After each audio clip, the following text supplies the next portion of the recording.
네, 안녕하세요. 주식은 역시 기리기리세의 기리시입니다. 안녕하세요, 여러분들. 오늘은 반도체 대형주 위주로 좋은 모습을 나타내는 하루였습니다. 그렇기 때문에 포트폴리오에 따라서 조금은 실망스러운 장이었을 수도 있을 것 같은데요. 하지만 결국은 하루짜리 흐름이겠죠. 다음 주에는 또 좋은 흐름 나타낼 거니까 이번 주말 이렇게 쉬다나 싶을 정도로 푹 쉬시며 오늘의 경제 소식 보고 마무리해 보도록 하겠습니다. 같이 공부하시죠. 렛츠 기릿. 첫 번째입니다. 미국의 인플레가 잡혀가는 중.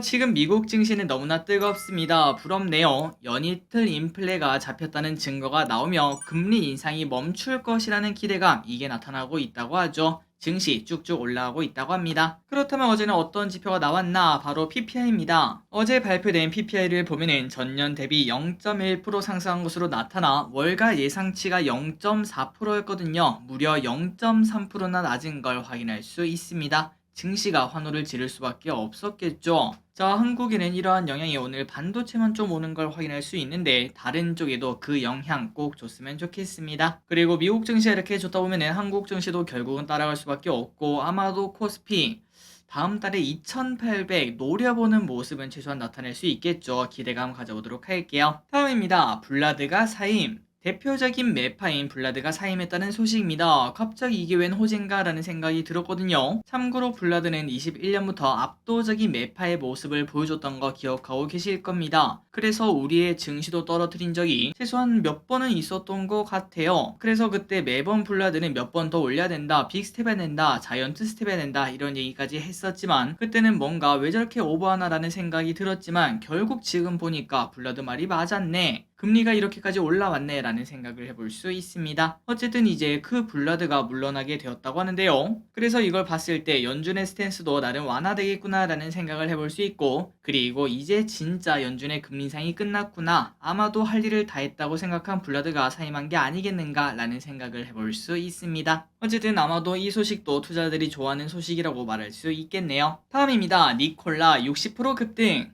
미국에서 물가가 잡히며 금리 동결각이 나오자 대표적 성장주인 전기차 관련주가 급등하는 모습을 나타냈습니다. 그리고 그 와중에 정말 힘들었던 니콜라, 왼쪽에 차트 보시면은 0.5인가요? 한 이 정도 떨어진 걸 확인할 수 있죠. 이 정도까지 떨어지며 힘든 시간을 보냈던 니콜라가 무려 60%나 급등을 했다는 소식입니다. 이 와중에 호재도 있었다고 하네요. 바이오테크라는 기업에 수소 트럭을 공급하기로 했다는 소식이 나왔다고 합니다. 앞으로 5년간 50대 이상을 판매를 한다고 하네요. 그런데 우리가 봤을 때 근데 이게 트럭 50대 판다고 이게 주가가 60% 오를 일인가 라는 생각도 해볼 수 있는데요. 동시에 이렇게 생각을 해볼 수 있겠죠. 그만큼 니콜라 상황이 진짜 최악이었구나, 이러한 소식이 나와도 주가가 이 정도 급등할 정도로 최악이었구나 라는 걸 한 번 더 느낄 수 있고, 참고로 니콜라는 몇 달 전 주가가 1달러 아래로 떨어진 적이 있어서 상패 위기에 처했던 거 기억하고 계실 겁니다. 그래서 아마도 사실상 확정이다 이런 얘기가 많았는데 갑자기 투기적 성격이 들어오면서 주가를 1달러 위로 올려버린 걸 확인할 수 있었죠. 그래서 정말 주주분들 입장에서는 정말 다행히도 상패를 면하게 되었는데 갑자기 이런 호재까지 뜨며 2.22달러까지 올라가는 걸 확인할 수 있습니다. 그래서 우리가 지나서 보면은 이거 2달 전에 이때 한 0.5대 사놨으면 벌써 4배네 이런 얘기도 해볼 수 있는데요. 엄청난 매력을 가지고 있지 않은 니콜라라는 기업이 이렇게 4배가 오를 정도로 미국 증시가 뜨겁구나 라는 이야기도 동시에 볼 수 있을 것 같습니다. 다음입니다. 아스파탐 걱정 말자. 오늘 아스파탐의 섭취 수준에 대한 이야기가 나왔습니다. 1일 섭취 허용량이 크게 줄어들면은 식품업계에서는 긴장을 할 수밖에 없었겠죠. 그리고 우리 입장에서도 중요했습니다. 만약에 확 줄어들면은 이때까지 많이 먹었던 아스파탐 괜히 좀 걱정이 나올 수밖에 없었는데, 그런데 정말 다행히도 1일 섭취 허용량을 유지를 한다고 합니다. 그리고 참고로 아스파탐은 아무리 암을 유발한다고 해도 2비군에 들어갔다고 하며 이것보다 단계가 높은 건 A의 술, 담배, 햇빛, 매연, 사실 우리가 매일 하는 거죠. 물론 술, 담배를 안 하는 사람도 많겠지만 그래도 어쩔 수 없이 살다 보면 노출되는 게 많고, 그리고 또 그거보단 낫지만 2비군보다 높은 이 A군은 뜨거운 음료, 적색유, 야, 이건 안 하는 사람들이 없을 것 같습니다. 가끔 뜨거운 국물 마시기도 하고 고기 안 먹고 살 수 없겠죠. 그런데 아스파탐은 오히려 그거보다 더 낮은 이비군이라고 하니까 사실 먹어도 죽진 않겠구나라는 이야기도 해볼 수 있겠네요. 물론 그렇다고 당분간은 찾아 먹지는 않을 것 같습니다. 아무리 괜찮다 이렇게 말해도 찜찜함이 남아있고, 그리고 아스파탐의 대체제가 이미 많이 나와 있기 때문에 결국 식품업계는 탈아스파탐을 하지 않을까라는 이야기를 해볼 수 있습니다. 다음입니다. 폴란드 원전 적극 지원. 윤 대통령과 안제이 두다 폴란드 대통령이 정상회담을 하고 방위산업, 원자력, 인프라 등에 대해서 이야기를 나눴다고 합니다. 그리고 윤 대통령은 폴란드 원전의 성공적인 건설을 위한 양국 기업 간 협력을 적극적으로 지원한다 이렇게 밝혔다고 하네요. 그래서 이런 소식을 보면 원전주가 조금 더 좋았을까라는 생각이 봤는데, 이게 뉴스의 파라라인지 모르겠지만 오른 것도 없는데 주가가 쭉 빠지는 모습을 나타냈습니다. 그럼에도 며칠 전에 거래량이 나왔기 때문에 다음 주까지는 한번 봐야겠죠. 어떤 흐름이 나타날지 그리고 어떤 뉴스가 나올지 조금 더 지켜보도록 하겠습니다. 다음입니다. 공모주 열풍이 대단합니다. 오늘 필에너지는 따따블 근처까지 올라가며 매우 성공적인 모습 보여줬습니다.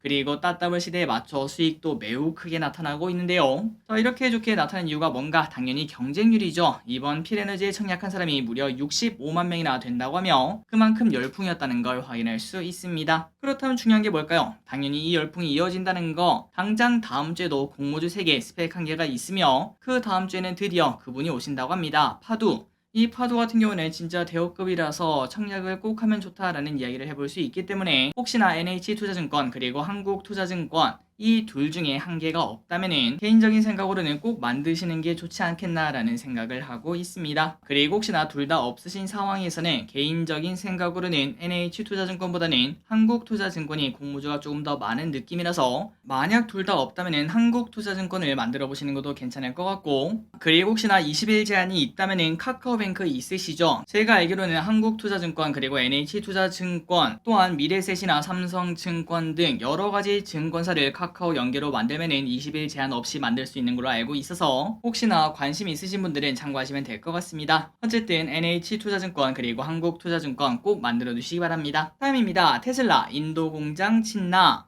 테슬라가 인도에 연간 50만 대를 생산하는 전기차 공장을 설립하기 위해 인도 정부와 논의를 또다시 시작했다고 합니다. 테슬라는 인도에서 만들어서 인도 태평양 지역으로 실어나를 계획이라고 하며, 다만 이때까지 테슬라는 수년째 인도를 두드리고 있지만 인도 정부가 만만하지 않다고 하죠. 그래서 작년에 보류한 적도 있었는데 다시 이야기를 시작했다고 합니다. 그만큼 인도가 매력적인가 보네요. 그리고 참고로 이때까지 테슬라는 일단 관세를 좀 내리자, 그리고 나서 내가 테슬라 차량을 인도에서 팔고 난 다음에 그때 공장을 짓겠다 이렇게 말을 하고 있는데, 하지만 인도는 만만하지 않다고 합니다. 아니 뭔 소리냐, 그런 거 없고 일단 너희가 짓고 그리고 나면은 관세 인하든 뭐든 해줄 테니까 일단 지어라 이렇게 말을 해서 서로 평행선을 달리며 결국은 결렬이 되었었다고 합니다. 그런데 이제 다시 이야기를 한다고 하니까 아마도 테슬라가 저 자세가 아닐까라는 이야기도 해볼 수 있겠죠. 다음입니다. 이미 기아는 인도에서 생산 중. 알고 계셨나요? 기아는 이미 인도에 공장을 지어놨습니다. 그리고 벌써 준공 후 4년이나 되었는데 누적 생산 100만 대를 기록을 했다고 하네요. 그렇다면 인도에서 가장 많이 만든 차량이 뭔가? 바로 SUV 셀토스로 절반 이상을 생산을 했다고 합니다. 그리고 참고로 인도는 세계 3위 자동차 시장이라고 하니까 당연히 이는 의미가 있다고 볼 수 있고, 그나저나 진짜 인구가 깡패다라는 이야기도 해볼 수 있겠죠. 앞으로 떠오르는 나라인 인도에서 우리나라 기업이 잘 들어가 잘 했으면 진심으로 좋겠습니다. 다음입니다. 한미반도체 미쳤다. 한 3개월 4개월 전인가요? 그때 반도체가 처음으로 바닥에서 치고 올라올 때 한미반도체에 대한 리포트를 같이 공부한 적이 있었습니다. 그런데 요즘 주가가 진짜 그 이후로 말도 안 되는 모습을 나타내고 있죠. 그렇다면 이제 한번 또 검토를 해봐야겠죠. 과연 한미반도체 여전히 매력적인가 한번 봤더니 삼성증권은 한미반도체 목표 주가를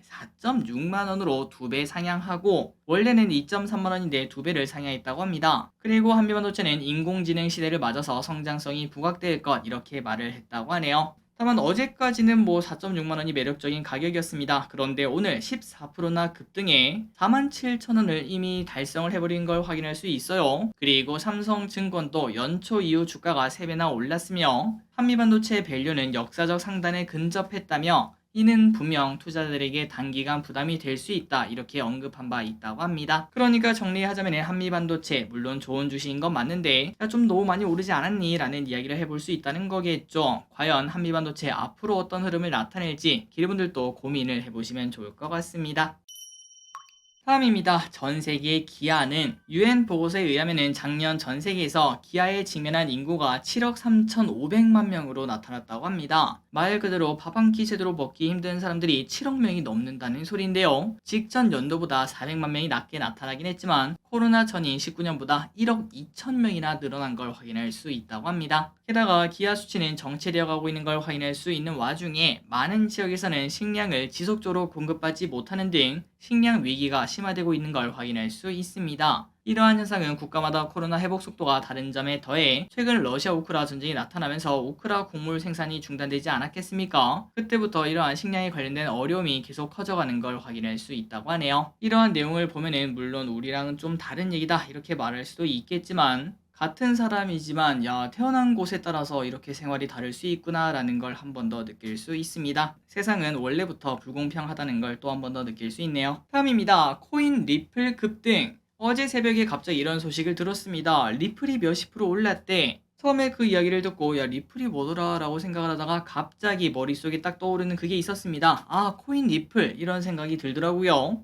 그래서 뭔 일인가 봤더니 미국 증권거래위원회와 리플이 3년 정도 소송을 한 게 있는데 그런데 결국 가상자산 리플은 증권이 아니다 이러한 판결이 나오며 리플의 가격이 폭등한 걸 확인할 수 있습니다. 그러니까 리플이 증권이냐 아니냐 이게 뭔 소릴까요? 맞습니다. 증권법이 적용이 되냐 안 되냐 이거라고 볼 수 있는데 증권이 아니라고 하니까 리플이 무려 70%나 급등하는 걸 확인할 수 있고 게다가 다른 코인들도 이러한 기대감을 받았나 봅니다. 비트코인도 몇 프로 오르고 등등등 코인 시장 전반적으로 좋은 흐름을 나타내고 있다고 합니다. 다음입니다. 게임스컴 열립니다. 세계 3대 게임쇼로 알려진 게임스컴 2023이 8월 23일부터 독일에서 개최가 된다고 합니다. 이번 참가국도 53개국에서 60개국으로 확장이 되었으며 그렇다면 국내 게임사는 누가 가나 봤더니 넥슨, 퍼러베이스, 하이브 IM 이렇게 참여할 예정이라고 하네요. 자, 이러한 소식이 지금 현재 진짜 게임주 전반적으로 힘든 시간 보내고 있거든요. 이 소식이 힘든 게임주에게 조금이라도 도움이 되길 진심으로 바랍니다. 다음입니다. 하는 총재, 금리나 기대하지 말라. 사실 체감상 이때까지 한 마리 전부 다 적중하고 있는 이창용 노스트라다무스 하는 총재가 새로운 예언을 꺼냈다고 합니다. 이번에 말한 거는 바로 당분간 금리 인하를 기대하지 말라 이렇게 언급을 했는데요. 이는 최근 들어 너무나 낙관적인 사람들이 결국은 올해 금리 인하 하지 않겠냐 타이밍 왔다 이렇게 얘기를 하고 있는데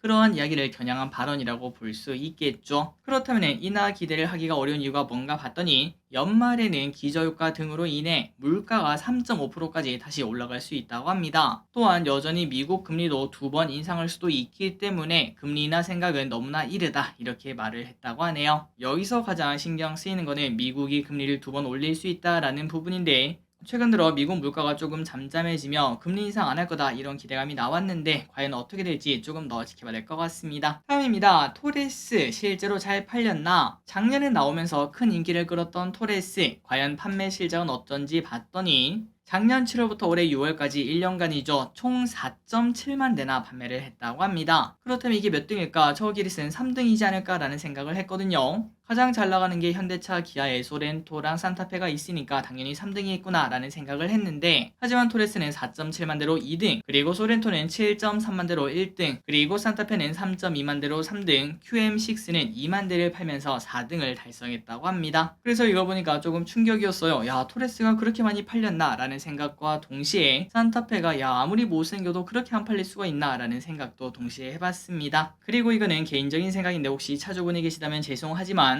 지금 산타페 KF94 마스크 그거랑 똑같이 생겼죠. 그래서 좀 못생겼다라는 생각이 드는데 실제로 사람들이 그렇게 많이 사지 않은 것도 확인할 수 있습니다. 어쨌든 토레스의 성공적인 데뷔를 이렇게 확인할 수 있고 그리고 가장 많이 산 연령대가 누군가 봤더니 딱 이런 감성을 좋아하는 50대 남성이 가장 많이 8,000대나 산 걸 확인할 수 있다고 합니다. 다음입니다. 조선주 관련 이야기를 보도록 할게요. 삼성중공업 왜 이렇게 오르는지 한번 보도록 하겠습니다. 자, 조선업이 슈퍼사이클에 진입을 했다는 소식 들어보셨을 겁니다. 그리고 이렇게 오른 이유는 당연히 실적인데요. 실제로 삼성중공업은 올해 추정치를 웃도는 수주액을 달성한 것이다. 이런 분석이 나온다고 합니다. 자, 삼성중공업의 상반기 수주는 올해 목표의 3분의 1인 32억 달러인 걸 확인할 수 있는데 그런데 최근 나온 메탄올 추진 컨테이너선 16척을 포함하면 60억 달러가 넘는 걸 확인할 수 있다고 합니다. 이미 2배 달성했죠. 게다가 해양 플랜트 추가 수주, 카타르선 LNG 수주 등을 고려하면 100억 달러를 웃도울 것으로 전망이 된다고 하네요. 그러니까 이미 상반기 목표의 2배 아니 3배를 달성해버리는 걸 확인할 수 있습니다. 그래서 이걸 보니까 야 최근 들어 주가 흐름 좋은 이유가 있네, 내가 이걸 몰랐네 라는 이야기를 해볼 수 있겠죠. 앞으로도 더 좋을지 계속 공부해보시면 좋을 것 같습니다.